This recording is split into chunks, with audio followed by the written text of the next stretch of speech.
Good evening and welcome to The Real Study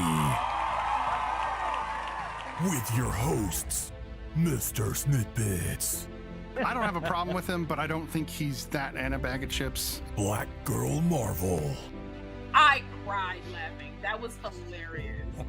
Tylermakesfilms, That was like our favorite movie for some reason. I mean, it was really good. I enjoyed that movie. Allthemoviethings, I think the thing why I enjoyed it more too was the fact that we were going to talk about it from this perspective. The Pre-Review with BlindBiggie, Hey, this is BlindBiggie. Welcome to the pre-review. and me, the Real Study movie voice guy. I'm the Real Study movie voice guy. Let's go. Good evening and welcome to The Real Study. My name is MrSniDBitS, and always with me to my left is BlackGirlMarvel, Tylermakesfilms, and we do have all the movie things back with us tonight, so we are excited to get into it with you guys, talking about Brian's Denis, right? Talking about Denis Villeneuve, oh wow, I screwed that up. Denis Villeneuve. He is What up, Denny? right. He is a French director known for quite a few things, including the three movies you see in front of you, but also for Dune and Arrival and other things. And I think BlackGirlMarvel has a message for you guys about some things. Yes, I do. So, if you are a fan of The Real Study, we just implore you to go and follow us on all social media. That's TikTok, here on YouTube, Twitter, Facebook. Recently just created our Facebook, so we would love it if you guys would go there first and follow us on everything. Yes. Crample's the new one. What? You guys haven't heard of Crample? Oh no. Crample? Yeah. No, I just Is it made Cran that up. Apple? Okay. No, it's Okay. fake. That's like Tinder. Cran Apple? We're on Tinder. We're studying on Tinder. It's a dating movie site, you is know, what it Also is. on Tinder too. we would love it if you guys would go follow us over there. Also, all of us do have Letterbox, like the Letterbox app. So, like, if you want that as well, we can put that in the chat for you as well. And as always, it's a podcast, so we're on all the podcasts. We're on Apple, we're on Spotify, we're on Google, we're on Anchor, we're everywhere. So go and give us 5 stars, hit us up. And if you want the conversation to keep going, you know what I mean? Go ahead and follow us on our Discord. Link is also in the description. That way, if you got a movie that you would really like us to review, maybe you want to mess us up and give us like a sad movie to make us cry or something to make us mad that we can come on here and talk about. Join our Discord, request a movie. We have veto power, but 9 out of 10, we still like it first. But go and follow us on all social media. The Real Study, REEL. Back to you, MrSniDBitS. Thank you, BlackGirlMarvel. And of course, like we mentioned a moment ago, we've got 3 movies we're going to discuss, as always. We've got Prisoners, we've got Enemy, and we've got Blade Runner 2049. If you haven't seen the original Blade Runner, spoilers ahead. We will be discussing the Don't film. worry, I'll tell you all about it. We're gonna get into it in a way that will ruin both films for you. That said, we're gonna move over to the main screen and say hello to everyone. And how are you guys doing this week? Well, I had a busy week. No, I'm just saying, just like, what it is. No, I had a busy week. I was in a sketch show and it went for 2 weeks, Friday and Saturday. This was the last week that it was on. And then I had rehearsal today for a play that I'm in as well. So nice. It's been quite busy. I've been doing stuff, trying to get my acting together. So nice. yeah. Nice. How about you guys, you gentlemen? Normal week. Okay, we'll call it a normal week. Nothing highlighting in the week. Tyler's face is like, Could be yep. better. You That's know fair. what it That's is. fair. That's what he wanted to say. You know what it is. You're well over your cold though now at this point, right? All the movie Me? things, yeah. Oh yeah. And then I got my booster Nice. Yeah, booster. Friday. Okay. So yesterday I was kind of feeling like crap. Oh, those boosters But- will do that to you every time. Every time. Yeah. Gave me like a really bad migraine. So I was like, which I got migraines Dang. anyway. I've always I'll get my booster and I'm chill. Like, Oh man. Oh, it Oh, racks yeah. me. I get taken down for the count for days usually. The first booster I ever got I've was never gotten 4 the days. booster. So I've never gotten a booster. I've just gotten my regular old shots Yeah. from Pfizer. I never gotten a booster. I just never felt it necessary. But It's your I'm happy body. it's there. I did. you I do it what through the you're gonna do. VA, Yeah. so they make it easy. So I just They I'm like, do. Yeah, The my VA is body, nice my for that. choice, MrSniDBitS. Exactly. No, that's true. Okay, so we're gonna move right into Prisoners. I believe Enemy. They're both 2013, but they like which Yeah, one they was kinda released blend. first doesn't really matter. Yeah. Right. We'll hit Prisoners first. So this is another Roger Deakins film. If you don't know, the ultimate Roger Deakins fan is on this panel. His name is Allthemoviethings, and he is the biggest Deakins stan, I think, on the planet Earth. I think that's pretty close to the truth. Agreed.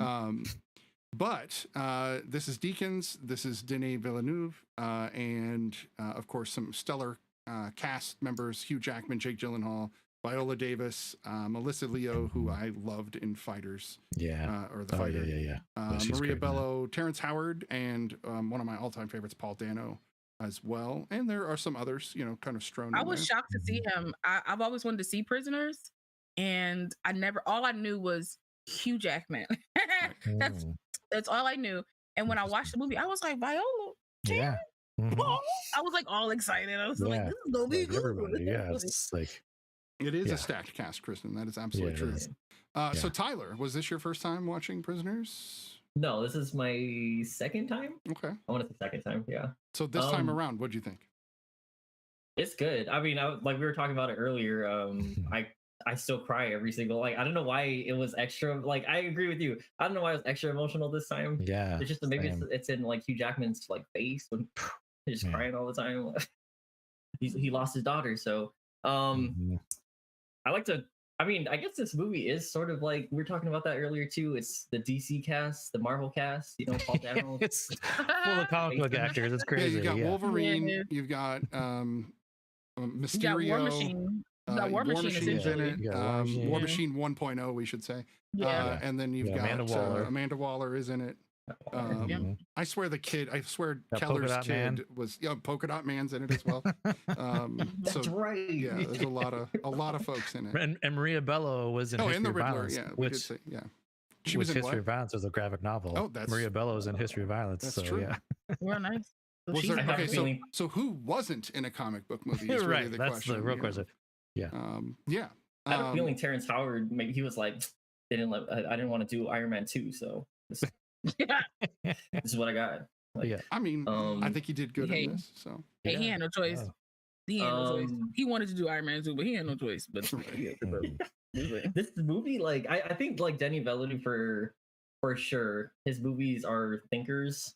There's a lot of symbolism. I think once we get to Enemy, like once I got to Enemy and I had to like look stuff up, I didn't realize how much. Now revisiting a lot of his films, there are like there's like stuff throughout the movie like that you'll miss the first time. Like you'll have to go back and rewatch. Like there'll be books on the shelf that like kind of alludes to something that they're going to talk about, or there's little things like even costume things, like the ring that Jake Gyllenhaal's wearing is a Mason ring, so he's a Freemason, and that was something that I'm sure I noticed before, but it really hit me this time where it's like, okay, Hugh Jackman is pretty religious. You got Jake Gyllenhaal, who is a Freemason, which is like, a very, how you say, like, kind of has some history and some secretive things that, and then there's this other group where they have this war on God that they claim they're trying to do, where it's just like these three, which I kind of think that they're all prisoners to their to their thing group that they're a part of, like Well, what did you guys think of like the symbol of like, I had to look up the maze and like why that was super, I mean, because you're also watching these two characters, Jake Gyllenhaal's character and Hugh Jackman, sort of dive into like their own mazes, into like their own like moral morality and all that stuff, and like basically trying to get to the center. But I like that sort of exploration in the movie of like we're watching these characters explored in different ways, and they're exploring evil basically. Like Hugh Jackman's character is like losing it. He's at one point he burns. That part was messed up. The part where he has Paul Dano's character in the shower and he turns on like the super hot water, like that messed me up. Unregulated water. Yeah, it's like that stuff. And then also like thinking about like by the time we get to the ending, it's like after you're going through this maze and stuff, can you come back out? Like that's the other half of it, right? Is like coming back from that. Yeah. And we already know about like the ambiguous ending at the end. I'd like to that Jake Gyllenhaal finds him. Like right. Yeah. Fingers crossed, man. But you know. But how alive is he? Right. Oh, right. Yeah. Like he's probably I just feel blowing like on that he- whistle just a hope, you know. I So- feel like he's like he got to get amputated. Like I feel like he Probably, yeah. had to get amputated. Well, the cops had enough time to dig that hole without finding Yeah. him yet. So they've been digging for a while. Yeah. Even if it was a couple of days. Yeah, you gotta but- think his daughter's been at the hospital already and she's kind of like recovering already. Mhm. So God knows how long it's been, you know. I feel like it's been close to like a month. I'm gonna say like I want to say it's like 3 weeks going on 4. I feel like it's been close to a month. Man. With no Yeah. water, I feel like I don't know. And maybe he could suck the groundwater. Yeah, I feel like it's out, been like a guess, few but days. Maybe some but- dripping ice or something. I don't know. Yeah. So Yeah. what did you think, Law? Was this your first time with Prisoners? Yeah, this is the first time I've seen it. Oh, If nice. anybody hasn't seen it, I'm just gonna be the like I said, I'm like part Mr. Marvel. So this this film is about 2 girls who get kidnapped, and one of the kids is Hugh Jackman's daughter, the other one is Terrence Howard's daughter, and they both get kidnapped. And Hugh Jackman takes it upon himself to be a one-man wrecking crew to find these girls by any means, and that means stepping over law enforcement. That means doing some deplorable stuff that I feel like he learned from his daddy. We didn't get a lot of background on that, but I feel like his daddy taught him some stuff. I thought this film was very interesting. It was very emotional. I don't have tear ducts, so I didn't cry at all. Okay. I like that. But Hugh Jackman almost got me there. Terrence Howard almost got me there too, because he has an emotional capacity, like a nice capacity for like a range of emotions. And also, you know, the moment Viola Davis sheds a tear, I'm like, can I don't want to, because she's like amazing. And she's just amazing. I feel like everybody was perfectly cast. I feel like everybody did their job very, very well. I know Maria Bello is an amazing actress, but I feel like she's becoming more amazing as the years keep going on. I think she's entering like her Meryl Streep phase, if that's my assessment. But I thought this film was very that was a interesting. phase that you could go through. It is. a It's the Meryl thing. Streep It's the thing phase. you get into. You get into your Meryl Streep. You know, you hit your, because people think. I feel like people think Meryl's peak was at the beginning when she was in all these Woody Allen films, but it really wasn't. It was like right when she got to like maybe middle age of her life, her films was just like amazing, one after the other, And I feel like Maria Bello is like, I feel like she's on that track. Especially she was on NCIS. I'll talk about that later. Anyway, I digress.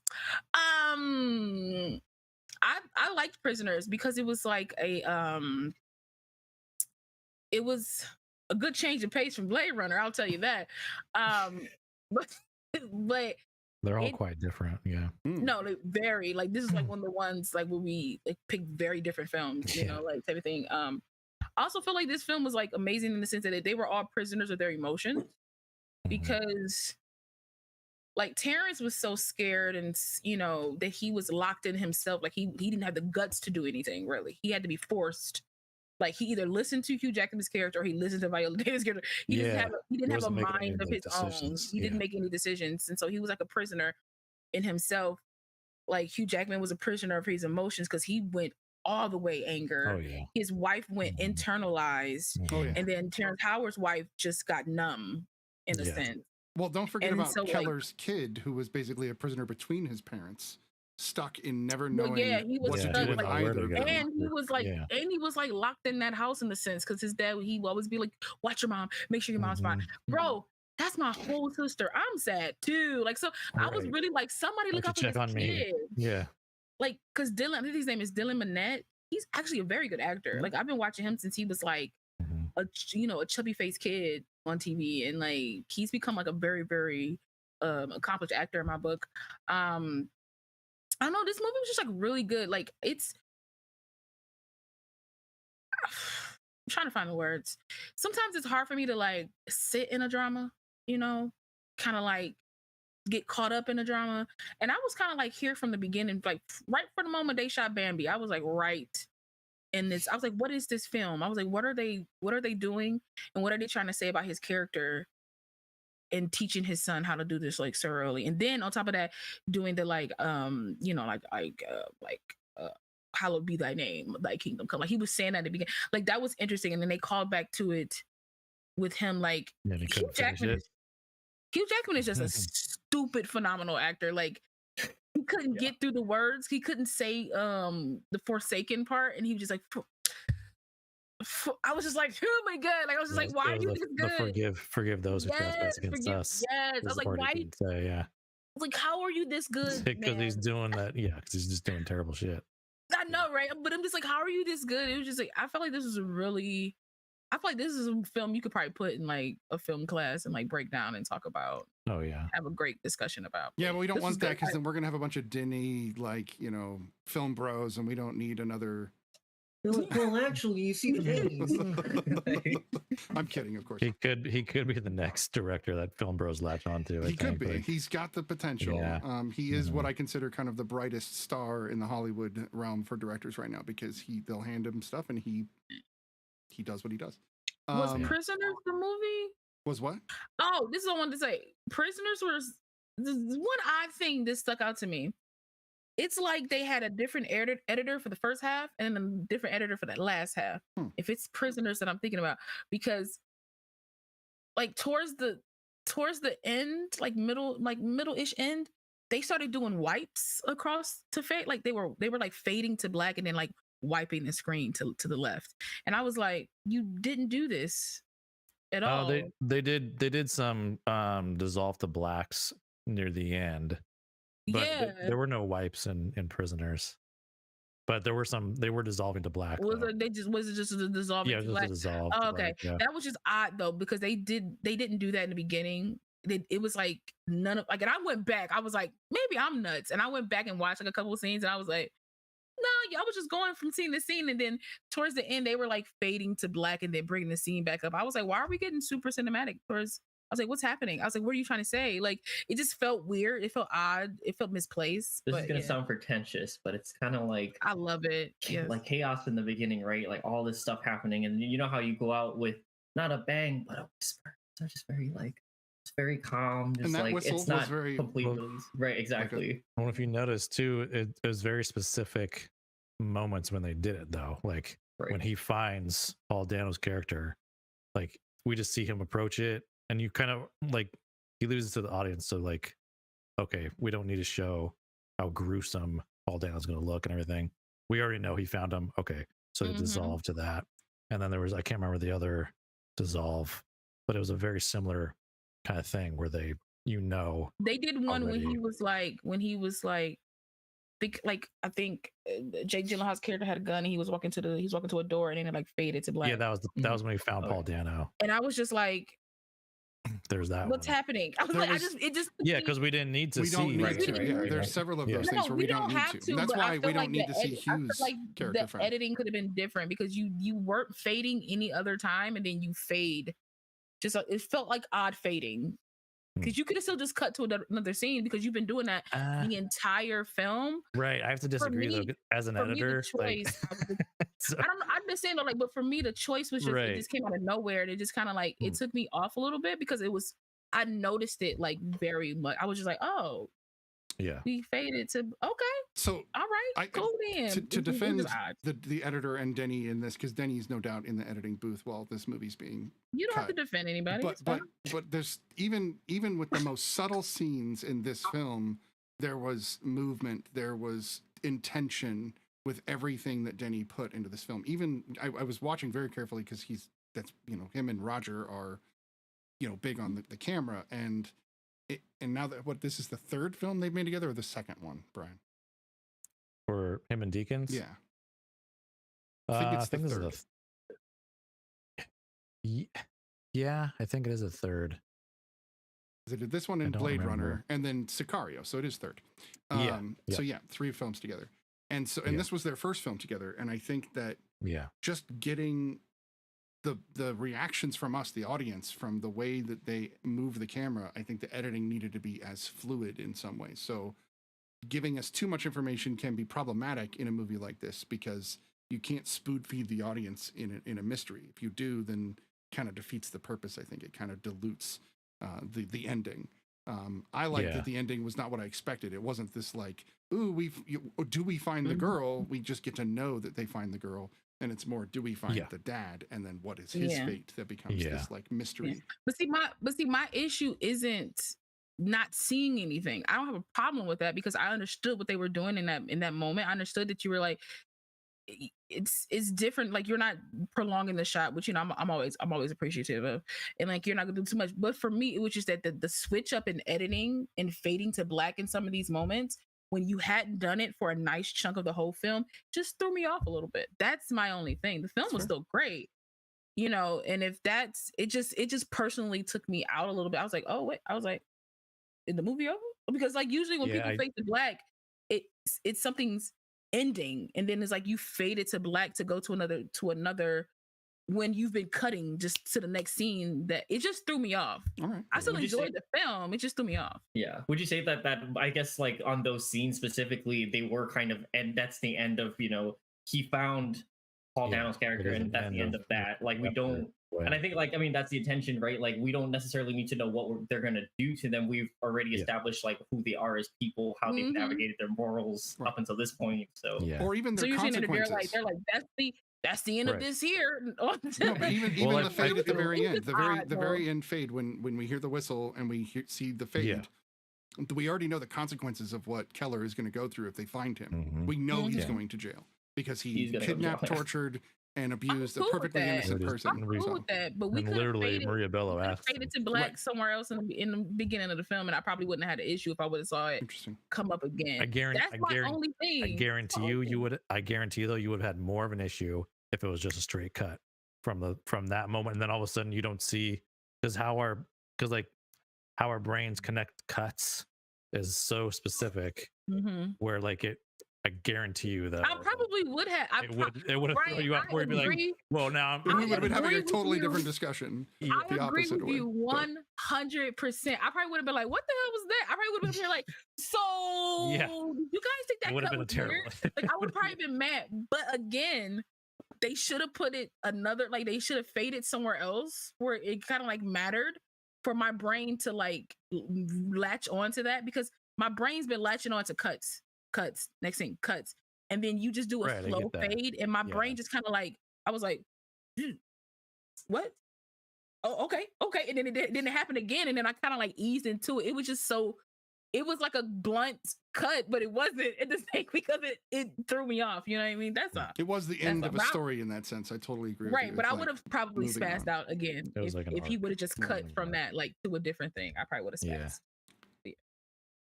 So this was also my first time watching Prisoners, and I had avoided it. Oh, wow. Shut At up. first, I had avoided it just because so many movies, you know, I just hadn't seen it, and I'm not sure why. When it first came out, I avoided it. But by the time I had kids, I was like, nah, I don't really want to watch a movie about kidnapping. Yeah, it makes it difficult. I get that. I get that. And watching this, I thought I would have more of a visceral reaction to the kidnappings and the when they were talking about the kids, and I weirdly didn't, because I think I believe in my own mind that I would be more mindful of my children than that. Not that they were in a bad neighborhood, or not that they shouldn't have been able to run 2 blocks away to their home and be safe. Right. No, but look at the kids. But the way that we live today and the way they already were, right? I was like, I personally would have been like, no, I'm going with you, or I'm going to watch you ask your brother to go with you and confirm it. I wouldn't just, I don't know. I get, you know, or go ask the brother yourself, and right away. You know. Right. Well, you take your sister, you know. Go ahead. I have a question, Smitty. Did you find it just from your own sensibility, like your own parental brain? Like, this is not like, no, I know people like this. I just meant like from your own parental brain. Did you find that part of the storytelling like a little unbelievable? Because you're like, who just lets their child? No, like, from I your didn't, own because brain? most people do. Okay. I'm a little more overprotective in the sense that I live in a pretty screwed up world, and it's getting worse. And so this movie was made a decade ago when things were, and you know, they were still bad, but they weren't the 10 years since. We've had some pretty crazy times in the last even 5 or 6 years that make me fear for just people, let alone children running around out there. So, so I think that that's part of why I'm not as worried about it when watching these kinds of films, but I kind of disassociated myself. I did not cry during this film, even though normally I probably would have. But because I have kids, I was like, let me just kind of watch this as a spectator rather than trying to empathize with the main character. Because if I had tried to empathize with Keller, I it probably would have drove me nuts because I got what he was doing, but yeah. I think he went too far. That's just my opinion. I think all of us are Terrence Howard's character, where we're like, okay, we're gonna help you for a little bit, but then we're gonna be like, when's enough, my guy? I was concerned I was like, why didn't you just leave then? That was what I kept thinking about his character. I was like, dude, you need to just go.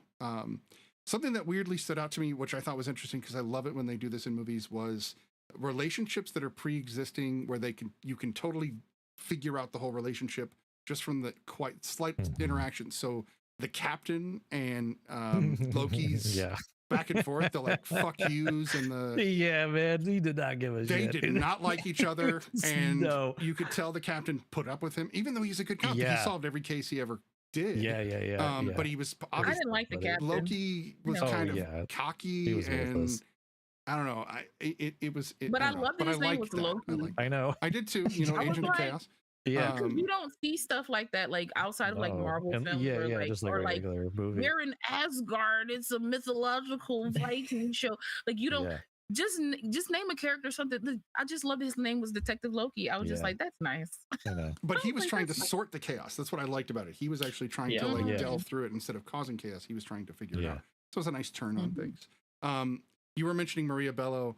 Her scene in the bedroom when she talks about wanting to sleep. Now that's one scene that got me, I think, more than any other scene, because I was like, okay, that's likely what it would be like. That's what I would become catatonic, I think, at that point. So I got them doing that with her character. And they did some great red herrings, and they did a good job of really swinging us one direction or another. Telling us about no, not Ralph, the other character. Where is he? They told us what happened. I love that they told us what the movie, like what it is, what the movie is, who did it. They just broke it up in puzzle pieces, and then we had to watch them put back together. And I thought that was really good. Sorry. Yeah. I had to do that. Yeah, they did really do a good job of like leading the way. There, she turned on. She's like, I don't want to be corrected. I'm out of here. I won't do it. She really did leave though. No, I didn't like the maze. I didn't like it at all. Bob was his name. Bob Taylor, the guy with the snakes in the cases, who was faking being that's David Desmalchian. Yes, exactly. I don't know. I thought it was an interesting kind of approach to a very oversaturated and overdone storyline. This has been done so many times before. I kept thinking, the movie Ransom kept coming into my head at the beginning. I love that movie, by the way. It's a great movie. I mean, you know. My favorite scene is when he pees on himself. It's just so good. It's just good storytelling. It's so good storytelling. Ransom? It's a Ron Howard film starring Mel Gibson and Gary Sinise. Renee, it's so good. Renee Russo. Renee Russo. Yeah. Shout out to Renee Russo though. Right. But it's another kidnapping movie. Kid gets kidnapped. It's okay, BB. Just watch his old stuff. Don't deal with him now. Just watch his old stuff. He watches old stuff. Like that's the thing. Like we loved him then. We can still love those movies, and there are literally thousands of people that made those movies with him. Don't punish them for his bad deeds. We should have a 90s day one day and watch 90s films, like old 90s films. Okay, so the question now is, have you seen all the Lethal Weapon films? Because if we're going to talk about Mel Gibson, yes, sir. No, so it looks like Tyler hasn't seen all of them. I watched the first two, I think. I love it. You see the one with Jet Li? Oh my god! 4 was pretty good. I walked that one thinking like this is gonna be terrible, but yeah, it was like actually. And then you walked out like damn. They knew not to take themselves too seriously, which was good. It did a good job. And then Richard Donner. Yeah, Richard Donner directed him, so it's like. Didn't he do all 4? Yeah, pretty sure. Yeah. Which and then is great. And then you watch Maverick, which he directed, and there's a little Lethal Weapon cameo callback thing that's like one of the best cameos in the movie. All of history of cinema. That's so good. They get the music and everything just right. Yeah, exactly. Music's there. Yeah, it was We brilliant. gotta do Lethal Weapon for time, man, because I don't know if you guys noticed, but on the poster wall for upcoming, this won't be next week because next week we're supposed to have Maria on the show, and we're gonna see what she wants and all that. Welcome, Flicks and friends. Welcome to the show. Yes, welcome. So I put Thelma and Louise on the list because Tyler has not seen that. Yeah. And That makes me feel like maybe we should do a Ridley Scott night, because that's what's interesting about Ridley is his filmography is wildly varied. He might be the most varied director on the market, honestly. Yeah, we gotta watch that one. So that one's great. And then we should do a Tony Scott. That okay. I mean, yeah. Wait. So have you ever seen True Romance, Tyler? No, I know. Everyone brings that up all the time. I've never seen it. That's my Home Alone. I've seen that. Ironically, it's funny that I've seen that. So yeah. So we'll do 2 nights of Scott, great Scott, if you will. Okay. And Tony's got some great films, like we gotta do a 90s, but I'll pick those films. Don't worry about it. I got it. See, this is the best part about the Real Study, guys. So everyone that is, just join the Real Study. We'll make you watch movies you never wanted to watch. That's what we'll do. Yeah, make sure you go to Crample. Follow us on Crample. Yeah. I'm going to have to start because Crample. You're going to have to get somebody to program that out and create Crample now. Listen, right? When the money changes and lives change, we're gonna make that a real thing. A real thing. I like what you did there. Oh God, he did it again. Turn your video off. All 3 of them go. That would be terrible. Right. So was anybody hoodwinked by the ending? Did anybody not see Holly Jones being the villain in this film? I mean, I didn't see it coming, but I wasn't surprised. I mean, I've seen this movie like 3 or 4 times, so I mean, yeah. But the first, what about the first time? But the thing is too, though, like there's some movies that I just get so into. It's funny, I've watched movies with like my girlfriends and friends and stuff like that over the years. And they know I've seen a movie multiple times. I'm like reacting to it like it's the first time I've seen the movie every time. And this one's no different. I was just like in it. I'm just so in this damn movie. And I cried in this time around too, which I don't remember it doing in the other times I've seen this. And God, it just gets me going. Like it's just so, I do have a visceral reaction to this movie. And I don't have kids.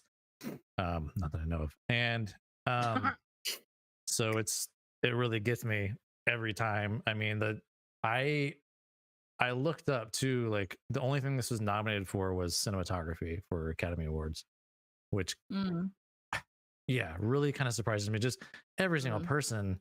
Like I was watching Terrence Howard specifically in that scene when Hugh Jackman has the hammer and he's holding him against the wall. He's like just tearing up. I was watching Terrence Howard in that scene, trying to see rewatch that scene and watch Terrence's reactions to it. Like he's like really doing a great job. Yeah, he's in details. He's in it. I mean, he even like looks at the hammer after Hugh Jackman leaves. It's like stuck in the wall, and he's just like, I mean, we're like him watching. It's like, holy, what is going on right now? I can't believe. See, during that scene, I was watching Paul Dano's hand. I could not. Yeah. I kept waiting for the hammer to hit the hand. Oh my God, and Dano kept moving his hand away. No, you see, Dano's scared, and I like that type of reaction. It was good. Just everyone's just so good. Yeah. I love Jake Gyllenhaal in this movie. Oh, I loved his over blink that he was doing. He had this like blinkiness, like a tick that they added. The man doesn't sleep. That's why he's just probably. Did he used to be like in a gang or like a gangster or something like that? Because he does have a lot of tattoos. Because he has a tattoo on the side, but he also has a tattoo on the knuckle. So something tells me like he's got like a cross on his hand. It's like you were either with a gang or got protected by like something. Because I was like, because it's something about his demeanor too, like how he walks. He doesn't walk like a police officer, I guess. He kind of walks like he's like from the street. Right. You know what I mean? So that would make sense why he is good at his job to some degree. Really good at his job. But I was very intrigued by his character. I honestly, we could do a prequel talking about Detective Loki, like just like how he ended up there, and like those other cases, like how like he solved all these other cases. You know, so where does this movie take place? Because they mentioned Commonwealth, but they never say the state. So there's really only 4 states. Pennsylvania. So it's Kentucky, Massachusetts, Pennsylvania, or Virginia. Those are the only places that call themselves. Because the motorhome has the Pennsylvania plate. Thank you for picking up on that. So, which is weird because it was filmed in Georgia, so I don't know what to tell you about that. Right, of course. But that's film for you. For a minute at the beginning when they killed the deer and they're driving down the freeway, I was like, "Is that an Oregon freeway?" Because it looked just like an Oregon freeway, and it was raining. You know, of course, I think Oregon. Yeah.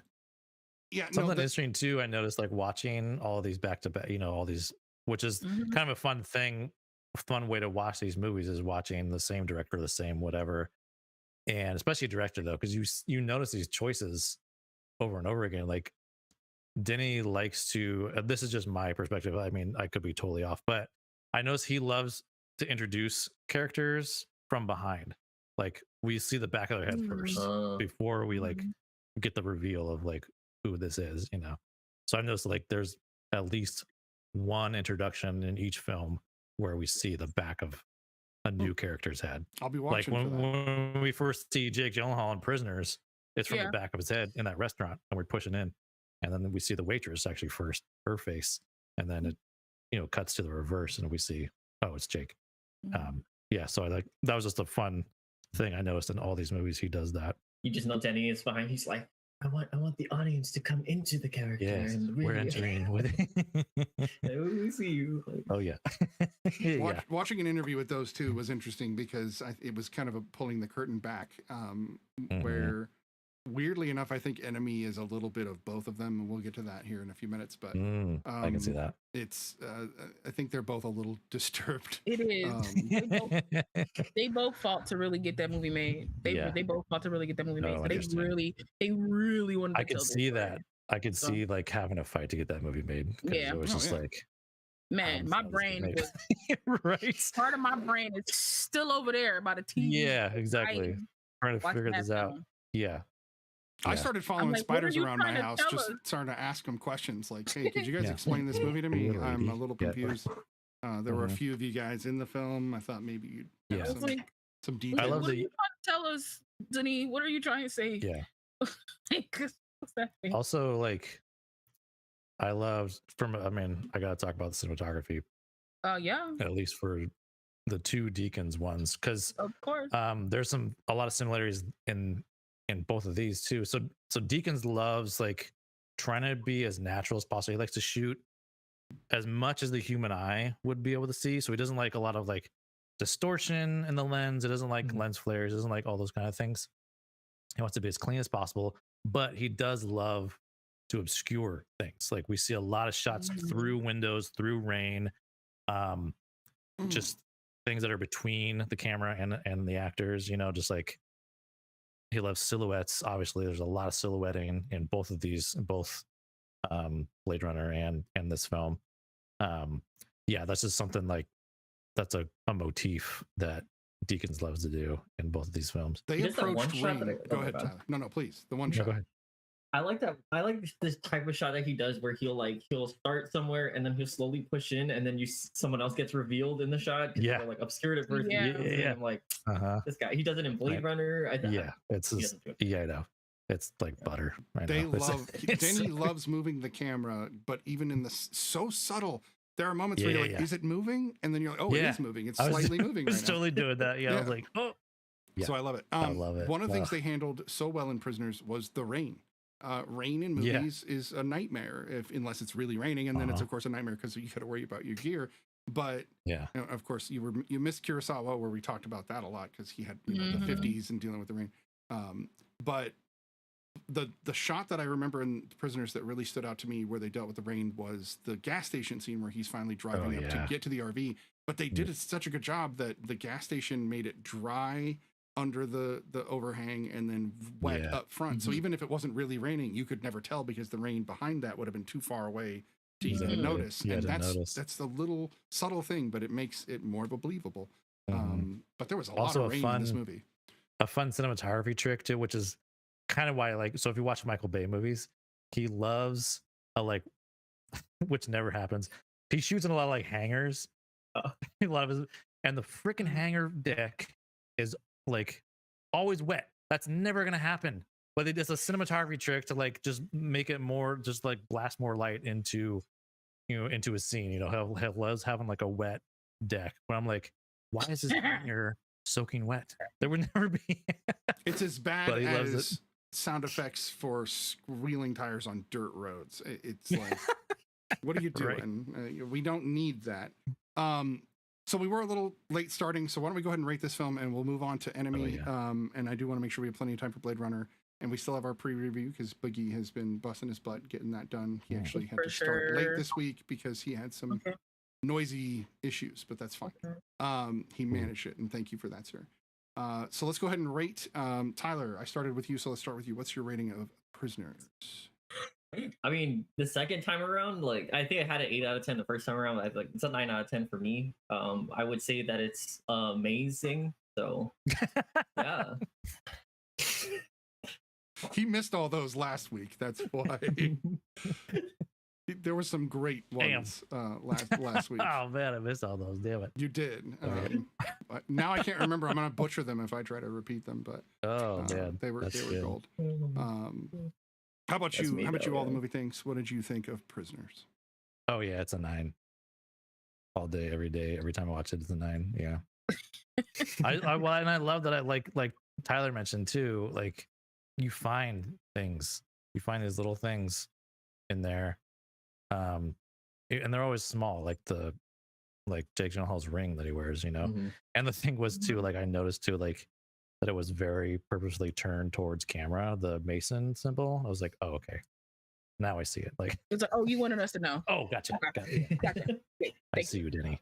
Okay. Yeah. 9. How about you, La? Well, it would have been a 10, but because of those little swipes, those little fades to black, that I didn't like. No, it's a 4, right? It's a 4. I'm kidding. But then the Deacon's factor has to bump it back up, right? I know, it's bump it back up. You know, so it's just like, you know, where do you win? No, with such an excellent cast, you know, in storytelling and like not typical storytelling, because just like Snitty said, like you at the end you expected a big like move the truck, we found him, like type of thing to happen. And that didn't happen. And all you hear is his faint whistle, which pretty much lets you know that he's about to die because it's been some time. I'll give it a 9, man. I thoroughly enjoyed this film. This is my first go at it. I give it a 9. This was a solid film. I don't, you know, fade to blacks aside, I don't see anything wrong with this film. Fade to blacks aside. Yeah. Cool. I like it. For myself, I'm going to be the naysayer of the group, and I'm going to give this movie an 8. Solid as hell, great film. That's not bad. But I'm gonna have to burn your house down now. I know. I deserve it. I deserve it. You don't like quality. We get it. No, it's wow. An 8 is such a good just rating. got up out of his bed. He's like, "There's a disturbance. I feel it." Something's happening. Somebody think it might work an 8? No. Somebody rated us a 4 out of 5 stars. I don't understand. No, it's an 8. It's a solid film. I think I'm gonna need to rewatch it again, since it sounds like a rewatching might get me to a 9. So I can catch all those little subtle things. Or you can just be like me and watch it one time and give it a 9. That's true. That's true. But I don't think I can elevate to that level. I'm not quite BlackGirlMarvel. Come on, Snitty, make me feel good about myself. I can't quite hit that level. You're so great. But no, it's an 8. It's a solid film. I pretty much enjoy anything Denny's made. Roger Deakins. I've enjoyed anything most of these actors have made. Jake Gyllenhaal's been one of my favorite actors since Bubble Boy. Like I've absolutely just dug that kid. October Sky. Like, I just love this is what I meant to say. There's another about Jake Gyllenhaal Deakins film too. He did Jarhead. Oh yeah. Which is another great Jake Gyllenhaal film. Let me just speak on Jake Gyllenhaal for a minute, because we didn't give him his just desserts, and I usually do for the fine actors. So he was everything in this film. He was handsome. Listen, the tattoo on the neck, tattoo on the hands, the little slick back hair. I was like, well, Mr. Gyllenhaal. So you didn't like him as the nerdy professor. You liked him as the gritty detective. Oh, liked him as both. I got. What about the pretty boy actor? He's got a beard in that one, so he got a beard. Listen here, sir. The beard always works. He's one of those guys that can do the beard or not. Like it's not like me, where if I take the beard off, you guys are gonna be like, "Who the hell is that?" Yeah, he can, but I still prefer him with the beard. It's something about like, if I've like, sometimes a beard can enhance you, and you're like, "Oh, that's the look. Like that's the thing. That's the thing. You should be, you know, whatever variation of that beard you want. That's what you do." But then it's like when you remove it, you're like, "Oh, bud, why did you?" Okay. Kristen asked a question. Do you like him in Nightcrawler? Even that one doesn't do it for her. She said. Yeah. Ooh. I love him in Nightcrawler. Listen, I'm a little crazy. I like him a little crazy. So for me, Jake Gyllenhaal. He can run the gambit. Like he's good at running. No, but he can. For me, Jake Gyllenhaal, he does run the gambit. He does. To the most villainous person you've ever dealt with, and he does. And I like him in I like it when he's a little bit darker. because you're so used to him being like the big smile, you know, he's been smiling since he was like Bubble Boy and being this like goofy like little thing. So when he does like okay, we're about to get to Enemy, so I'll just wait till we get to Enemy. Zodiac, he's kind of like unassuming and kind of meek to some degree, you know, which is really, and it's good to see you, you know, nice to see you here. Okay, so let's move on to Enemy. So this is another Denis Villeneuve film starring Jake Gyllenhaal. Go figure. I'm almost certain that they met on Prisoners and then decided to do this film together. I'm almost certain that that's how this happened. Right. This movie, man. Okay, so I can say this movie. .. No, right, for and sure. you're done. And that's So- it. You're like perfect description. So this movie is about a man's exploration into himself. Yeah, that's what I could deduce. Or Or is into it? like his Or is it? mental, Right. like, or is it? So Yeah, imagine yeah, you meet your doppelganger, but they're not It just looks a exactly like doppelganger. They literally Yeah. have even the same scars from your entire Same lifetime. voice. Yeah. Okay, Everything so is the same. this film, oh, Dorky Jake is where it's at. Come on now, Kristen. Come on now. Sorry, I just glanced over and saw that little gem. I'm gonna get that tattooed on me somewhere. So this film is about a man who is at his breaking point. He's at a crisis. He has a wife that is married. I did some research. He has a wife that is married, and in this, he is trying to find different ways to escape. And I feel because he, in a psychological thriller that this is, his mind escapes and creates a life in which he leads a different life to see whether or not he's ready for the life in which he's presently has. And it has all this psychological things like meeting himself, meeting the version of himself. It's very Freudian. This Like, one, he met yeah, this one himself. has the most It's very- metaphor and symbolism. It's in just about any movie I've crazy. seen. Yeah. But I'm gonna leave it at that. 'Cause that's the Yeah. best I can do with the description of the film. Yeah, no, there's no like. I mean, I don't know if you guys have ever seen something like Naked Lunch by Cronenberg, but that's a He movie made that that up. will That make, ain't real, yo. it's a real movie, I promise. That's a movie that will make you go, what? This movie did that to me. I kept going, where's this going? Yeah. And then I kept going, what? But not till the end. It felt like it was going somewhere, and then it just didn't. Mm-hmm. But not in a I bad feel like way. it did. I don't know. I feel like it did though, because I think I'm like slowly starting to understand the film as we talking about it. It's one of those slow burns. Because I feel like the spider represents his delusions, and we see him slowly kind of like getting back to who he was, like taking that authority. Because it's kind of like he got split into like his dominant side and then like his inner desires, and then like his like, so like the actor was like his inner desires, and then him was like the ego, like the part, I mean not the ego, but the part that's in control, like the part that kind of like controls his ego, his inner desires and stuff like that, kind of manages it. I feel like when we see the spider at the end, that's his delusion coming back up, which is why the face he makes is kind of like he thought he was done, but he wasn't. But he's not done. He still has work to do, and I think that's how it ends with him still having work. Now to you're making do. me think something. Go ahead, Brian. that's gonna be the crazy thing about this movie. Yes, Biggie. Is like everyone's interpretations are gonna be like. I feel like everybody's wildly interpretation is going to be correct, though. Right. Like so, because the end, the very, very end, when the spider shows up, the giant spider shows up, that very well could mean that thinking he could go into this other life was a trap, like a spider trapping you, and he. I don't know, but realized it was a trap, but the spider was afraid. The spider was like coward. The spider got scared in the corner. the spider was always associated with women. Mm-hmm. Right. Yes. Yeah. Oh. But he dreamt about the spiders a lot, so like that was, Yeah. Caught up in a web, caught up in a life, caught up in a, caught up in something that he didn't want to be caught up in. Maybe he wanted that baby. Maybe he wanted to get caught up in this one. Maybe he wanted to be free to have sex with however many women you want, because you could see it slowly. You could see him slowly becoming himself again when he ends up having sex with, I think her name's Mary again, and it's too aggressive. And she was like, whoa, hey. And she like stopped him and got The up only and thing left. that threw me off about that was that she saw the ring. right. Mm-hmm. and she's never seen that before. Like, Mm-mm. so But again, that's but the again, one thing that made me be like, wait, maybe it I is feel like she actually kind of doesn't exist. Yeah, I don't think she exists. I don't think she Well, So you guys exists. don't think And Mary exists, but Helen does? I don't think. I think. I'm assuming. I only assume Helen exists because of the baby. I really do. I feel like she exists because of the baby. I don't think Mary exists because, like, she never seen that. She never seen like the. She's seen the thing before, but I also feel like it's part of the of the delusion is that he's allowing her to notice. like, Yeah, but- okay, yeah. Okay, so what if it's all just real though? Right. That's my thing too. That's what's like, what if this is real? What if there really is two of these exact two Yeah. Jakes Lala? There's two of them now in one world. Like Yeah. your odds just double. Listen. So Mm. Are one of you listening to us that's the because thing about there's- this I'm movie hearing where it's us in like, my headset?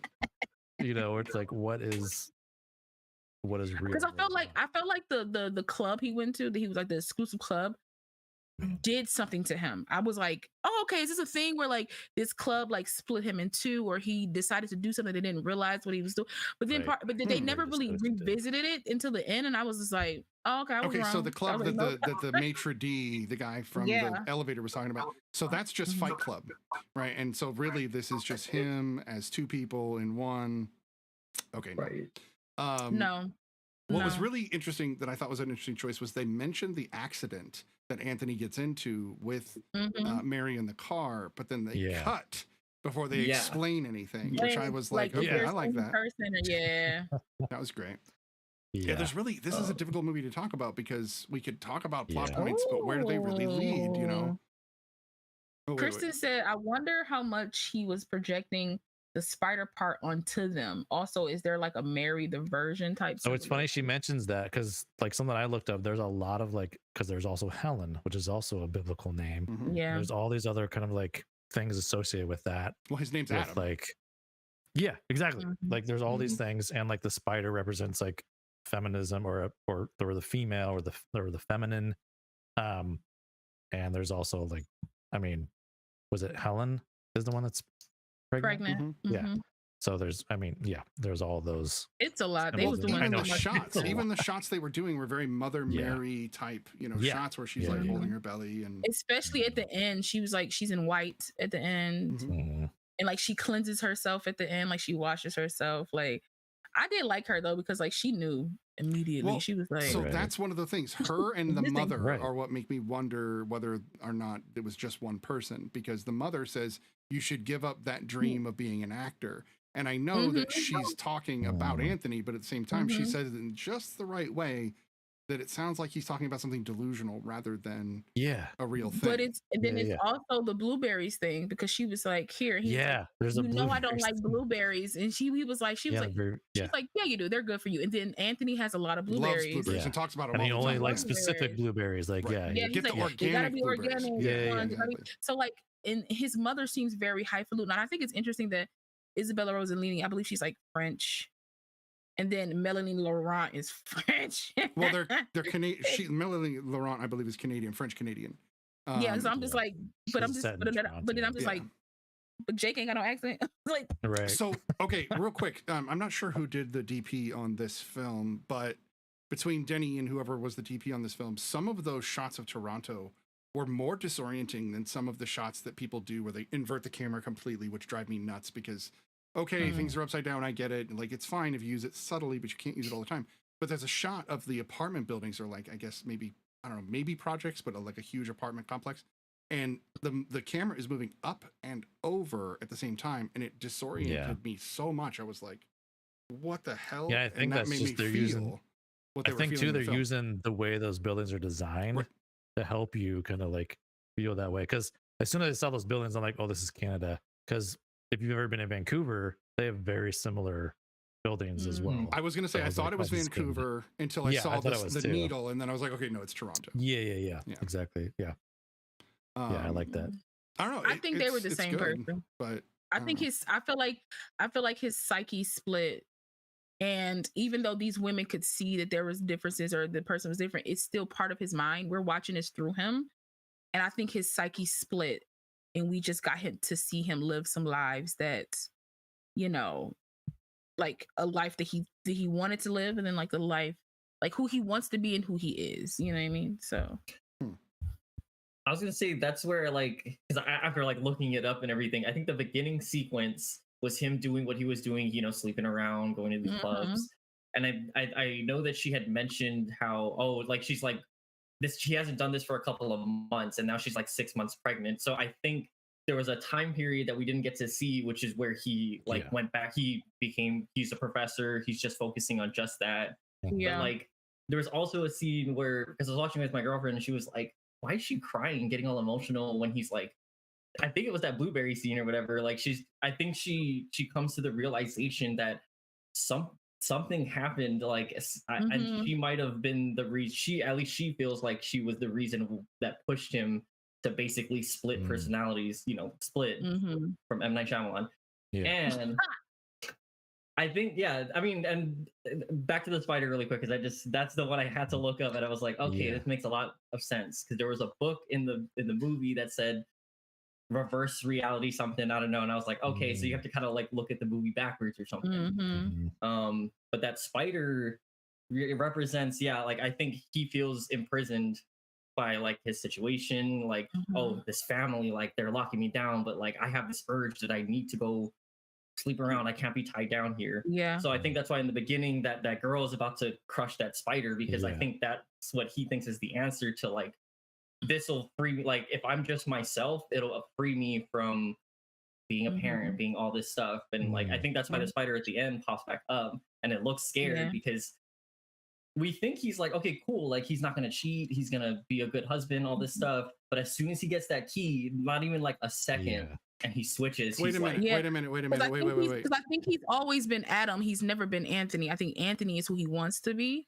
because his mother even says it. Like she was like, when are you going to stop like sleeping around? Like she said something about him sleeping around, which is what Anthony did.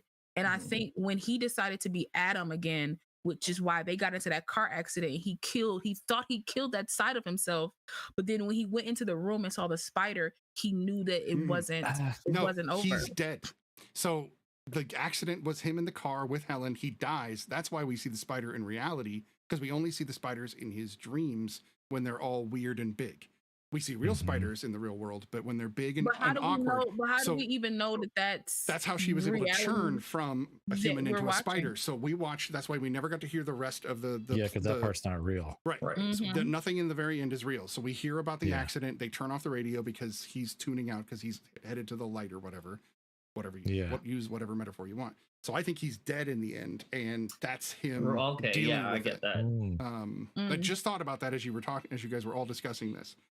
It really does make sense to me that he died in the accident. He died. That one line or that question she asked him where she's like, how was school? I was like, oh, she knows about. She knows, because he wasn't. Because Anthony is more aggressive. We saw it saw it when he was training himself in the mirror. That was a great scene, by the way, by Jake Gyllenhaal. He was like, "That's the one. That's the." I was like, "Boy, you crazy." He was embodying Raging Bull in that, no doubt. Like he was absolutely. He was like, I was like, okay, sir. But like you could see that he's kind of used to getting his way. He's used to manipulating. He's used to doing these things. Whereas Adam is more of a quiet, like, okay, it's fine, I'll let you walk over me type of thing. He's like, you can do what you do. And I don't know. I like Sniddy's thing, but I also think he killed off a part of himself, because I think it's like both. I feel like no. But also, like I said, I feel like whatever idea we come up with, I think we're all right. I think we're all right. It's the spider's dream the whole time. That's what it is. It's all for the spider's perspective.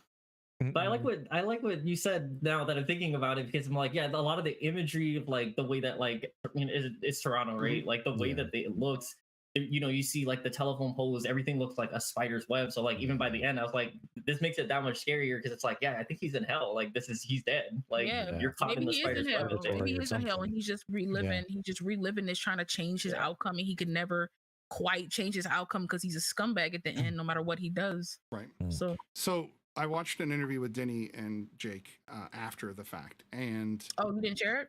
Cool, thanks. So I didn't. I'm sorry. So what I thought was interesting was that they both kind of put this movie off on each other. They were both like, "Nah, this was your baby. You act like Adam and Anthony." But what's weird is if you look at Adam, he dresses just like Denny does, like just like Denny does. Wears the same like uncuffed, no tie, white shirt. That's exactly how Denny dresses. And then they made Anthony dress just like Jake does most of the time because he's an actor. And he was like, "I even brought my own wardrobe and brought that to the set." So a lot of this was kind of both of them in a weird way, kind of playing off each other to be one person. But what was really interesting was Denny was like, this is the kind of movie where you actually can't stop at the end. You kind of have to just start it over because things at the beginning of the movie quite literally are being addressed at the end of the film and vice versa. So it's almost like you just got to watch it on a loop through two viewings. In a way, like Tyler was kind of right too, where it's like, it's almost like a reversal kind of thing. Memento without being like, literal. Right. Yeah. But I like the hell theory because if you think about it, when the film begins, it's a very like debaucherous Caligula type of setting that I'm pretty sure happens in hell. If you believe in hell or whatever you want to believe. But I believe it's some gnashing of teeth and moaning and groaning and all type of stuff is happening. So like I'm kind of digging the hell angle. Is what I'm digging that. Giant spiders like in a hell. real fucked up limbo. Yeah. Like, listen, that's why I gotta go. That's why I gotta go to heaven. Because if it's tarantulas in hell, I can't do it, baby. I gotta go to heaven. I can't do it. What if there's still spiders in heaven, but they're just friendly? That's what I'm here for. Maybe you give me the friendly like, spiders. Hey, how's it going? Would you like a cappuccino? Listen, give me Charlotte. Give me Charlotte any day of the week. Okay? Give me Peter Parker, and that's it. Sidney Come on. Especially if all spiders are Spider-Man in heaven. Listen, I'll never go to Australia. You understand me? I'll never go to. They gotta pay me. They gotta pay me to go to Australia, and I mean, they gotta pay me to do a movie. It gotta be millions of dollars. Because them spiders sit in chairs and order food in Australia, and I ain't got time. Somebody shot Australia up on steroids. I don't know who did it, but somebody just was like, let's make all the animals more aggressive and venomous all over the whole thing. The tarantulas eat humans in Australia. I ain't got time. I ain't got. Why is it so hostile here? All this. It's for real. They got everything. I'm just not here for it. All right, fair enough. Fair enough.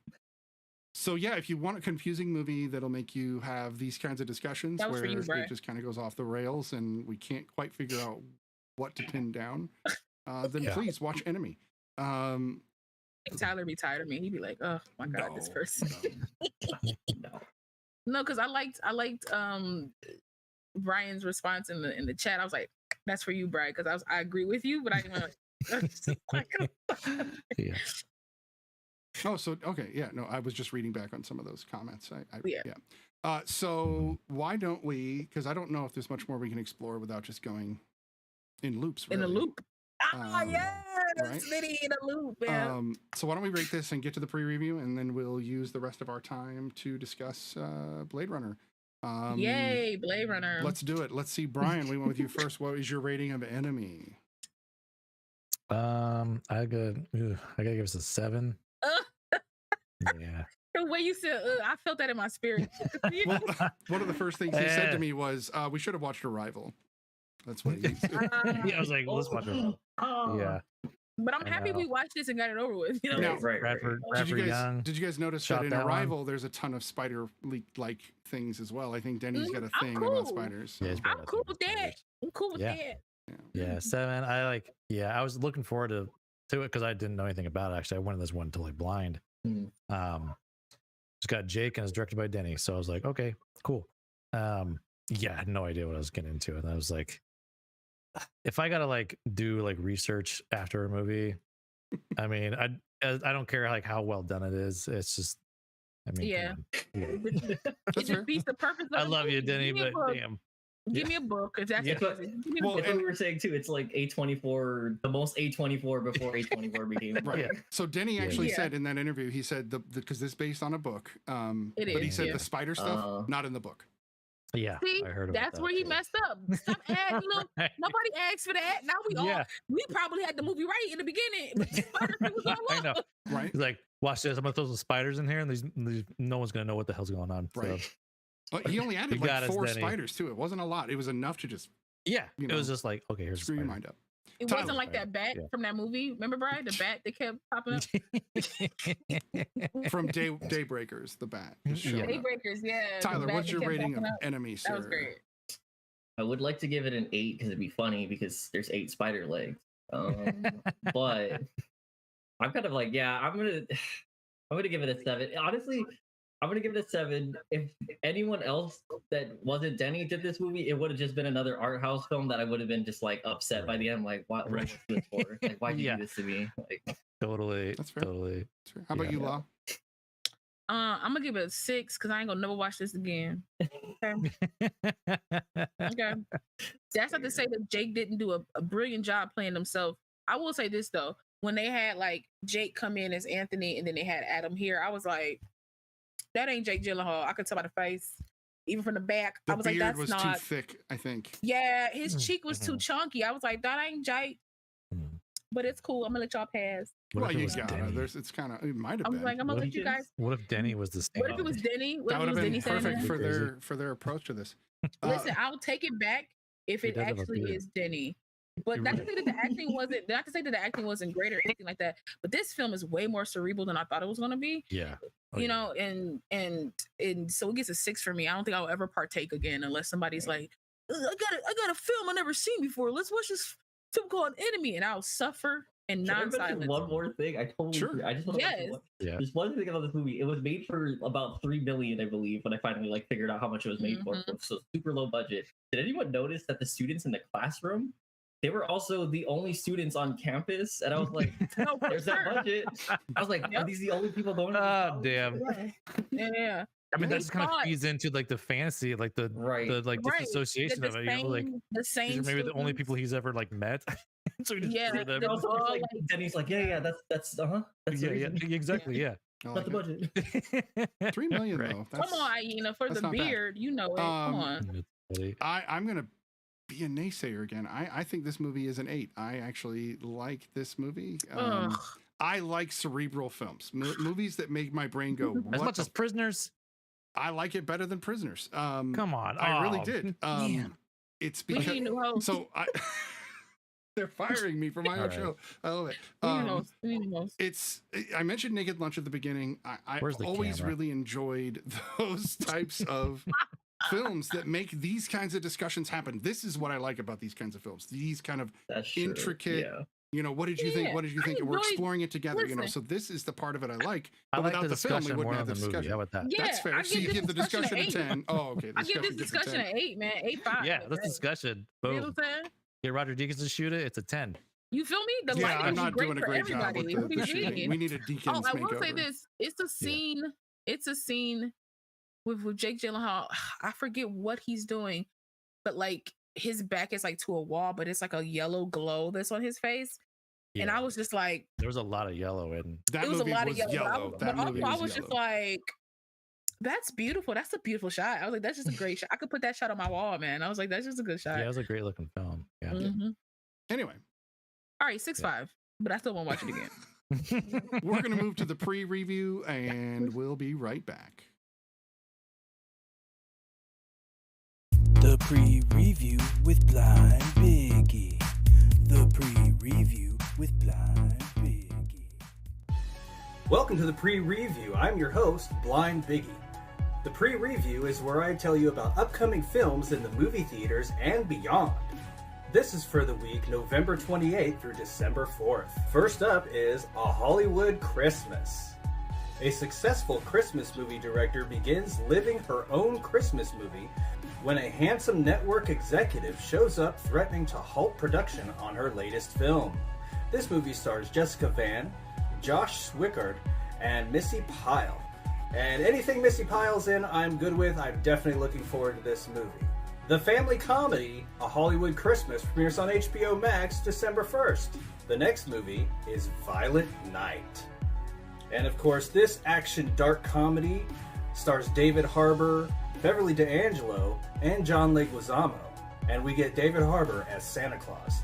When a group of mercenaries attack the estate of a wealthy family, Santa Claus must step in to save the day. And Christmas. This movie looks all sorts of fun. I love the trailer, and I know for sure I'm going to love the movie, especially with David Harbour. The movie Violent Night premieres in movie theaters on December 2nd. Next up is the animated musical Scrooge, A Christmas Carol. An animated musical based on the classic Charles Dickens story with supernatural, time-traveling musical hijinks. This movie stars Jessie Buckley, Olivia Colman, James Cosmo, and Luke Evans. Scrooge, A Christmas Carol premieres on Netflix December 2nd. Next is the documentary Senior. Robert Downey Jr. pays tribute to his late father in this documentary chronicling the life and eclectic career of pioneering filmmaker Robert Downey Sr. And in this documentary, we'll have people talking about him, including Robert Downey Jr., Norman Lear, Paul Thomas Anderson, and Alan Arkin. This documentary looks like it's going to give some vivid background to Robert Downey Sr., and I'm looking forward to it. Senior premieres on Netflix December 2nd. Next up is the drama mystery thriller, What Remains. This story surrounds a small town pastor who is forced to reckon with an act of forgiveness when the convict he forgave for murdering his wife returns to town 5 years later, while the town sheriff investigates another murder that may be related. This movie stars Cress Williams, who you may know as Black Lightning, Kellen Lutz, Marcus Gladney Jr., and Anne Heche. What Remains has a limited release in movie theaters December 2nd. Next up is the family animated movie Diary of a Wimpy Kid, Roderick Rules. In a new school year, his brother Roderick teases him over and over and over again. Will Greg manage to get along with him, or will a secret ruin everything? Diary of a Wimpy Kid, Roderick Rules premieres on Disney Plus December 2nd. Next, we have some drama comedy with the movie Spoiler Alert. Writer Michael Oziello embarks on a roller coaster ride of emotions when his partner gets diagnosed with terminal cancer. This movie stars Jim Parsons, Ben Aldridge, Sally Field, and we'll get to see Bill Irwin. This movie looks funny and touching, and I can't wait to see it. Spoiler Alert has a limited release in movie theaters December 2nd. Next up is Lady Chatterley's Lover. In this drama romance, an unhappily married aristocrat begins a torrid affair with the gamekeeper on her husband's country estate. This movie stars Emma Corrin, Jack O'Connell, and Jolie Richardson. This definitely looks like we're going to see some heavy drama. Lady Chatterley's Lover premieres on Netflix December 2nd. Now it's time for some action comedy romance with Four Samosas. When a wannabe rapper learns his ex-girlfriend is engaged to his rival, he teams up with 3 other misfits to steal her wedding diamonds and win her back. Now, this is directed by Ravi Kapoor, who's known for a lot of episodes of Crossing Jordan. Four Samosas has a limited run in theaters and premieres video on demand December 2nd. Now, this one looks like a fun holiday treat, Christmas with the Campbells. When Jessie gets dumped right before the holidays by her boyfriend Sean, his parents convince her to still spend Christmas with them and Sean's handsome cousin, while Sean is away. This movie stars Brittany Snow, Justin Long, and Joanna Garcia Swisher. I gotta say, anything with Justin Long is fine with me, so I'm looking forward to this one. Christmas with the Campbells has a limited release in theaters and premieres on AMC Plus December 2nd. Next on my list is Your Christmas or Mine. It's Christmas Eve at the Marylebone train station. An excitable young couple, Haley and James, head home for Christmas. James to a boring small village and Haley to her family's large Christmas in Macclesfield. Now, this movie stars Asa Butterfield, Cora Kirk, and Angela Griffin. It definitely looks like it's going to be a great comedy. Your Christmas or Mine premieres on Amazon Prime Video December 2nd. Next up is Darby and the Dead. This comedy drama fantasy follows Darby Harper, who is granted the ability to see ghosts after suffering a near-death experience in her childhood. And she runs a side business counseling local spirits in her spare time. This movie looks like it's going to have some definite fun moments, and also it looks a little freaky. Darby and the Dead premieres on Hulu December 2nd.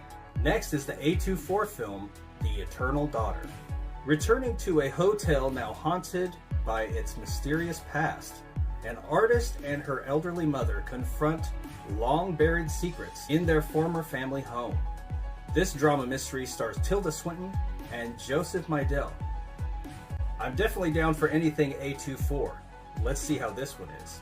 The Eternal Daughter premieres in movie theaters December 2nd.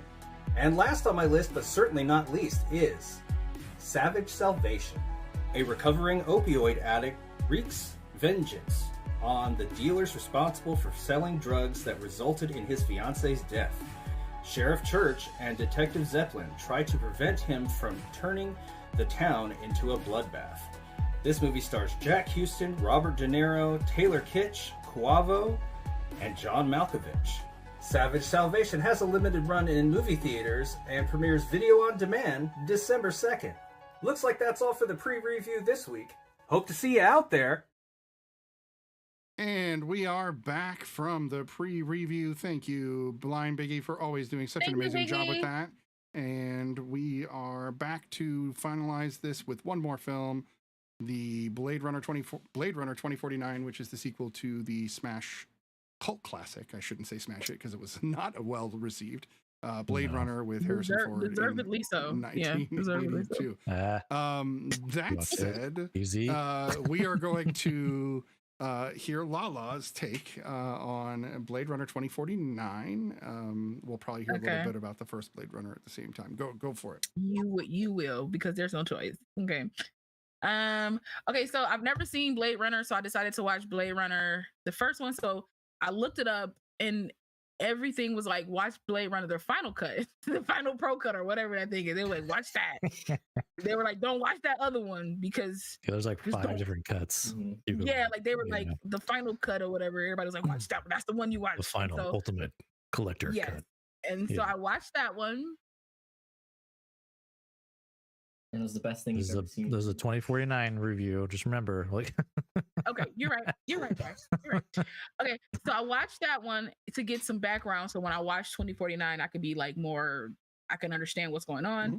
Even though they do like the little crawl thing again, like it's not crawl, but like they do the little replicants, and this is what happened. But they don't tell you about the individual characters, so that's the important part. Right? Yeah, and that's the important part. But I will say, if you haven't seen Blade Runner 2049, I'm just saying for context, watching the first Blade Runner helps immensely. Because I'm be honest, if I would have went into this without watching Blade Runner, this review would be worse.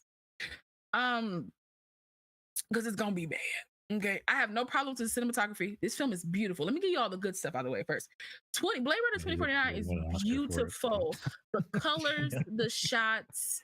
Like I always love it when it snows and then people are wearing like dark jackets or they're like dark clothing because it's just like the opposition, the composition is just beautiful. The clothing, the hair, like everything to me was just, it still gave a futuristic but grounded type of vibe.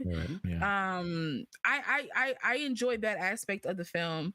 I wish it was faster because there were moments of like well, I wouldn't call this Jared Leto's best film in my personal opinion.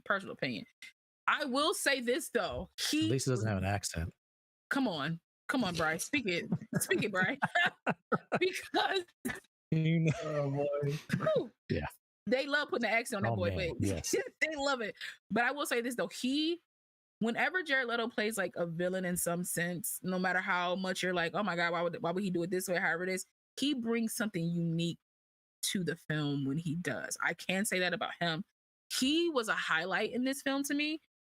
I understand it. I never really understood how good of an actor Ryan Gosling really was. I remember watching him as a young kid, and then like Notebook era-ish. He was, like I remember him like watching him on the Disney Channel, Mickey Mouse Club and everything, and then like I remember him kind of like, Notebookish, and then I kind of fell off of the Ryan Gosling train because I was just like, everybody just, he cute, we get it, like I don't like, but he's actually a very Jake decent. Come on, but he's like a very good actor. He was a very good actor in this film. Yeah. I personally just didn't care about its character that much for me to really because it's like Joe. Hey-o. Joe, no, get it together. I felt bad for him though, because when he walked past another thing I like. Another thing I love the visuals in this film. The whatever they were using for because this movie came out in 2017. Mm-hmm. Whatever CGI and visuals, whatever they were using to get what they needed to get, was just beautifully done to me.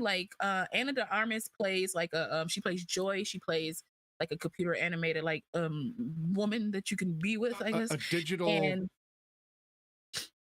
companion. A woman you can be with, she's digital. Woman you can be with. Escort would be and it's like the way that the light refracted through her. It's just like beautiful. It was just like the rain scene, right, where she's standing. The rain scene, and then it's like how she could kind of adjust herself to it, so she can it was like, and then it's like that one scene, the sex scene. Again, to me, it was just stuff that I just didn't need. Me personally, if you guys needed it and they gave it to you, I'm so happy. But for me, I didn't really care about him. I didn't care about a robot that wanted a robot. I just didn't care. I was more enticed on knowing this new corporation, the Wireless Corporation. I was more into that part than I was about him finding love and then losing it. But when he was walking on that ledge or that bridge or whatever, and then Joy's advertisement to him, yeah. I can literally see that happening in the future. Oh yeah, where, no, 1,000%. The advertisement are aware of our it's presence. already happening. No, literally, but it was aware of his presence, and it turned, and she was like, "You look like a good Joe." And when she finds out that thing that didn't create the name for him, I was like, "Oh, my heart a little broke for him a little bit." Yeah, heart broke. I will say this though, funniest scene out the whole movie. Funniest scene is when Han Solo shows up. Whoa. And I did that just for Snitty. I did it just for I knew he wasn't gonna like that. But he was gonna love it at the same time. In the Millennium Falcon, by the way. In the Millennium Falcon, by the way. Just Chewie stayed aboard, but no. But when Decker shows up, this is killing me. but when Decker shows up and he starts they start fighting, I was like, this has to stop because he's an old man. I was like this, and I get it. His character was that gruff, he's been in hiding, so he's all that kind of stuff. But he kept punching Ryan's character, and Ryan was just eating them punches and was just looking at him come on, man, I'm just trying to have a conversation. And that was the funniest scene to me. Kay also fought Batista and came out on top, so it says something about Kay's ability and resilience.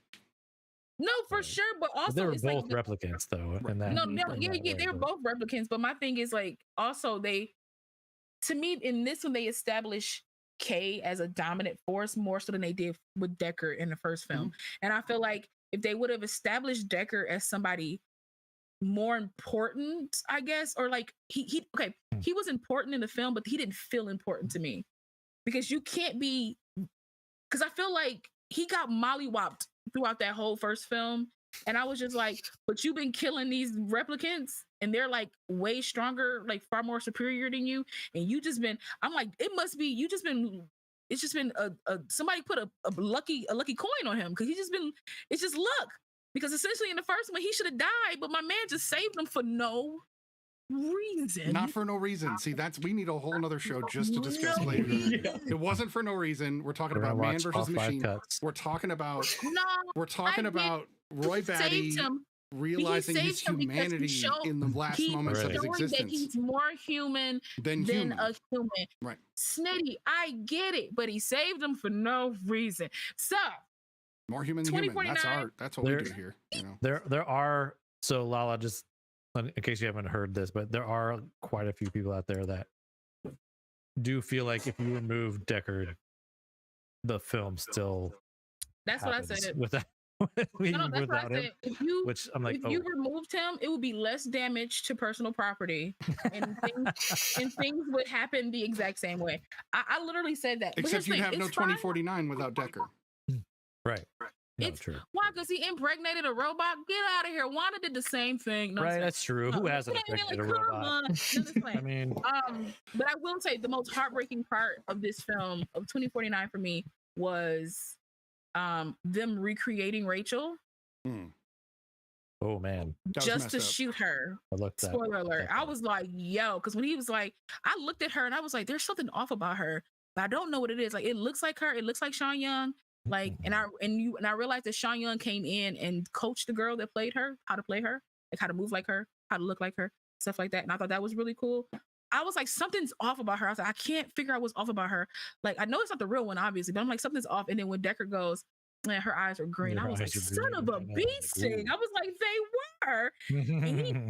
And that girl shot her so cold, like this blank. Oh my God, she was so annoying. I was like, listen, Man. he drowned her. I said, that's the only way she was supposed to go. Oh yeah. Oh yeah. Right. Slow and steady. Yeah, exactly. Like, because I wanted to kill her myself because I was just like, she's annoying.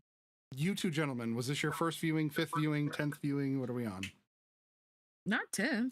this was actually only my 2nd viewing. Yeah, that's mine too. Yeah. This was my because 3rd.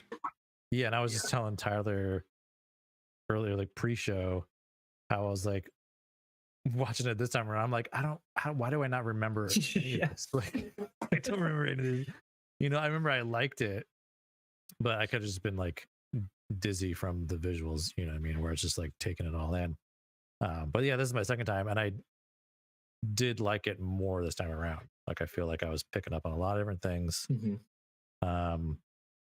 And I think too, it's funny too, like, I think Lala's perspective brings up a good point about like some sequels, because I feel like I like this one so much more because I like the first Blade Runner, you know, and I grew up with the first Blade Runner, and I like love that world.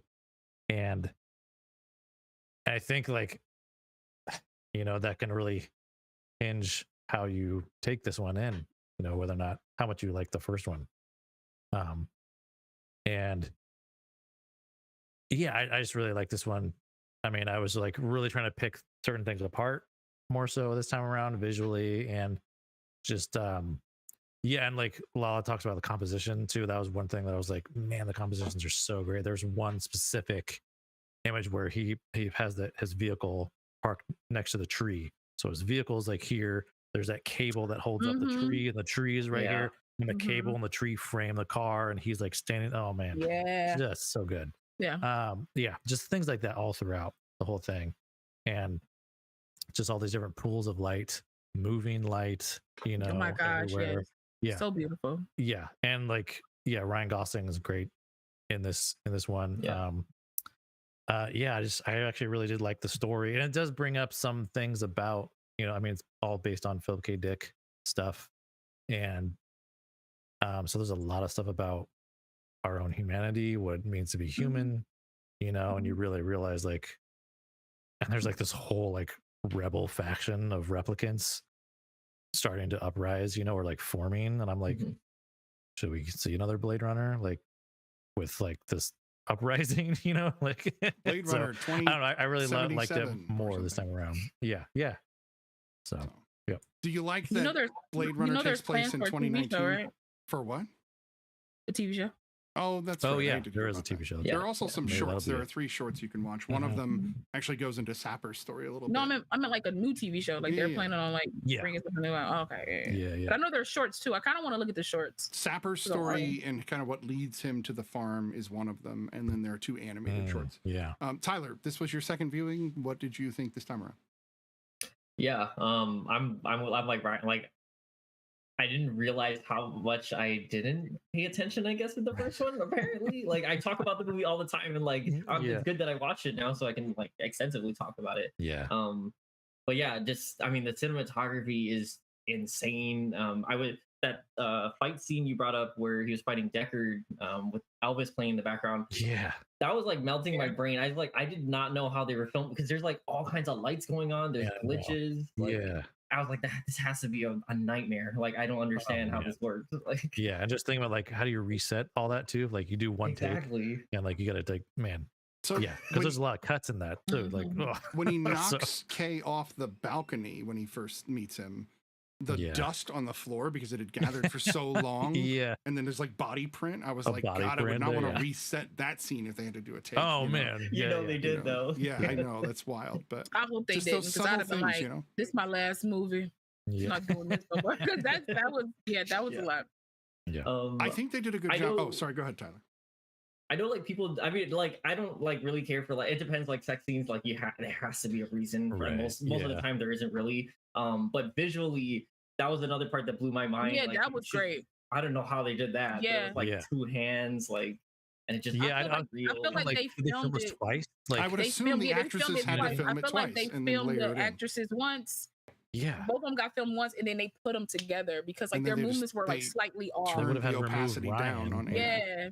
Yeah. Yeah. So that means there was a green man suit, right? Just standing. There was no Ryan. Like, right? So I'm thinking they did. Like, Yeah. Something. I love those like ridiculous behind the scenes memes. It's like just a bunch of green guys like holding Superman up or whatever. Like, Yeah. It's gotten Like, out of no. hand, Yeah. but yes, there are a lot of them. I feel like there was more of an overlay. Like they just overlaid their images Right. in a way and like Yeah. cleaned it up. When I think that was one of my favorite scenes too. Because I just thought Mhm. like visually, I was just like, okay, Scanner Darkly. No, I was like, no, but I just thought it was like Right.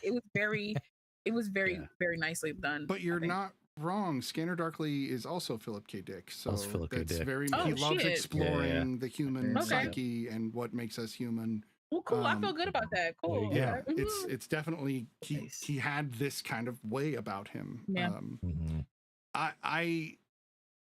I still think that the first Blade Runner is the better of the two, but visually, I think this is the better film.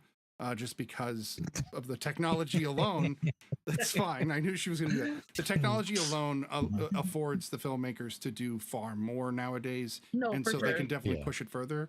But for 1982, Blade Runner was quite cutting edge, even though there Oh, were yeah, some no, close that was- encounters type light tricks that they were doing. Yeah. It But gave I me Total actually felt, Recall I don't know, vibes. I felt like, the enemy in the first one, which is of course the corporation, was much more menacing than Wallace. Wallace, okay, so he stabs his robots when they're born. What a dick. Like, okay, great. And there was, what I know they're born naked, that makes sense, but at the same time, that felt more than they needed to. I don't know, to some degree. Right. I don't know. There's If those this- moments that bother me in this kind of stuff, but if this kind of helps, like now that I watched it the second time and you watched it 3 times, like, because I was looking up, like, okay, so you have this man who is blind and he's constructing this world and like people completely off of his technology, and like you see it in like the production design too. It's like everything that you see is like practically artificial. Like the cities are artificial, Yeah. people feel Mhm. artificial. He doesn't even know if that dog is real. Like he That asked, dog he can't asked be him, real. Is that dog real? Yeah. he couldn't be. Like- I mean, just based upon what we know Yeah. from Blade Runner alone, Yeah. none of the things in 2049 feel are like- real. The bees. I feel like showing Right. tits Included. is a Blade Runner tradition. So I mean, it didn't really bother me because what's her name? Daryl, was it Daryl Hannah? Mhm. No, Daryl Hannah.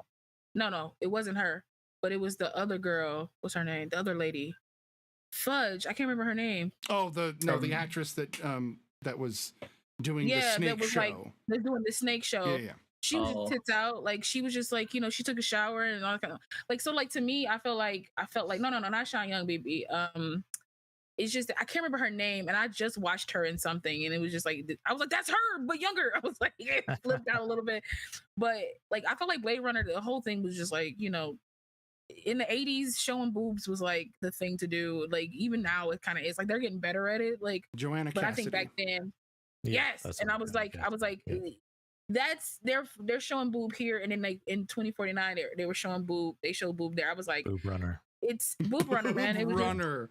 Woo! I like that. That's Yeah. great yeah. because that's accurate. In a Don't weird Google way. that, kids. That's Boob probably- Runner 8008. Yeah, definitely Yeah, I don't felt Google like that on it- a work computer. That's not. What I you felt wanna like do. I felt like it was a through line. I was like, this seems like a sequel because you show tits, Yeah. so that just Mhm. seems like a sequel. So like. Right. I know that Edward James Olmos doesn't play a big part in this movie, but again, you wouldn't Yeah. have understood that scene at all, or even the At all, little, if you or didn't the watch the first origami one. character at all Yeah. without the You first film. didn't And that's the reason why watch a lot the of first one. sequels, whatever.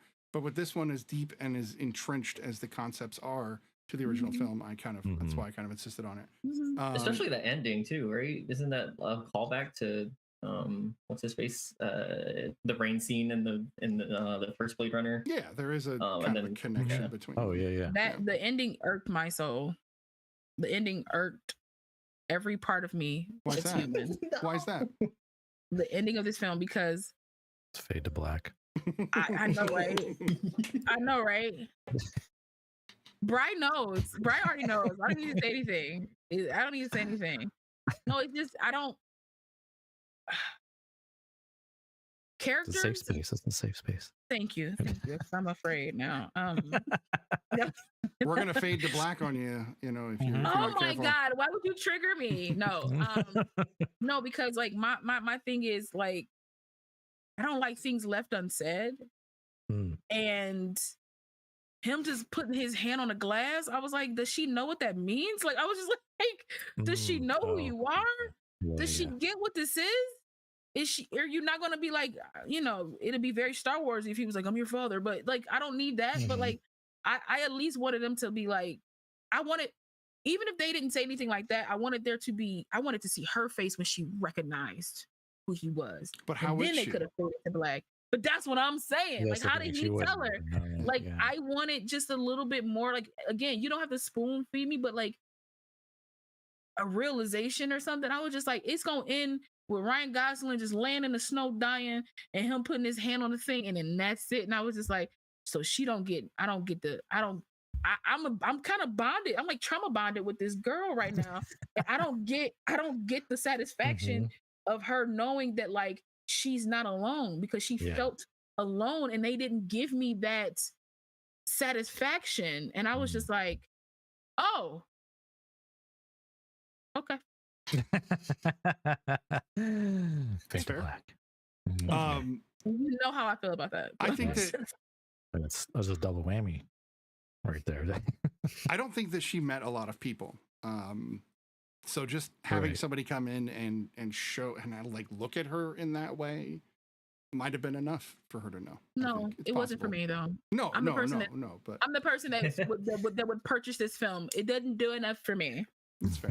Didn't like it. Did you buy it or did you rent it or? No, baby. We went on HBO Max. Nice. It was Yeah.